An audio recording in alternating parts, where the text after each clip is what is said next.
Kabare Desa. Wilujeng pinanggihan wonten adicara Kabare Desa, satunggalipun program ingkang nyosaken pawarta saking dusun-dusun ingkang sumebar saindenging Kabupaten Bojonegoro. Dinas Pendidikan Kabupaten Bojonegoro durung bisa nglaksanakaken babagan sinau gandeng kasus COVID-19 sing isih akeh. Minangka jadwal kalender pendidikan nasional, kanthi pambuka aktivitas pamulangan bakal diwiwiti tanggal 13 Juli 2020. Kepala Dinas Pendidikan Bojonegoro Dandi Suprayitno ujar, menawa dheweke durung bisa njamin kegiatan pamulangan kanthi pasuryan gandeng jumlah kasus COVID-19 ing Bojonegoro isih akeh. Dijlentrehake kanggo kegiatan pambuka lingkungan sekolah utawa MPLS ora kabeh sekolah nindakake. Dene ing proses ngenalake lingkungan sekolah, siswa anyar sing diiringi karo wong tuwa bakal nampa penjelasan utawa sosialisasi babagan carane proses piwulang lan pamulangan sajroning pandemi COVID-19. Dheweke uga ngajak kegiatan MPLS supaya siswa anyar bisa nggunakake protokol COVID-19 miwiti saka jaga jarak lan wektune diwatesi sak jam lan uga nggawe masker.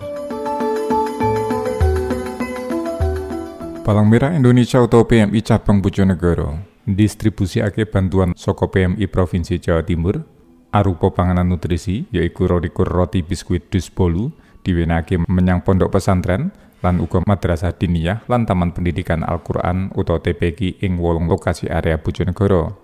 Bantuan kasebut diserahke dening manajemen PMI bebarengan karo sukarelawan PMI lan ditampa kanthi langsung dening pimpinan pondok pesantren lan kepala TPQ uga sawetara ustadz lan ustadzah ing saben lokasi. Sekretaris PMI Bojonegoro Suko Hawidodo ujar, menawa kegiatan nyebarake roti bolu minangka wujud prihatin PMI kanggo kasehatan santri. Kegiatan kasebut uga diisi pendidikan pencegahan COVID-19 sing ditindakake dening tim PMI lan sukarelawan. Saliyane nyebarake pendidikan protokol kesehatan, miturut dheweke pendidikan ing antisipasi virus kalbu nyemprotake cairan disinfektan utawa ngumbah tangan nganggo sabun bisa nyegah virus kanthi nganggo masker lan jaga jarak anggone kumpul karo kanca utawa masal. Saliyane iku kanthi mangan panganan nutrisi, olahraga lan istirahat bisa ditindakake kanthi istiqomah.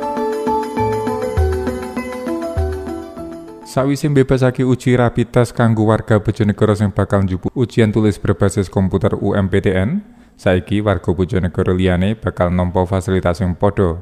Masirin, juru wicara gugus tugas Kabupaten Bojonegoro uga nerangake program iki minangka reaksi aktif saka pamarentah Bojonegoro kanthi ngentengake beban ekonomi tumrap masyarakat ing tengah pandemi COVID-19. Layanan tes cepet gratis sing ditindakake ing Laboratorium Kesehatan Daerah Jalan Ahmad Yani saben Senin nganti Jumat dilaksanake jam 8 nganti jam 2 awan. Kulo Iwan Siswoyo rahayu ingkang pinanggih.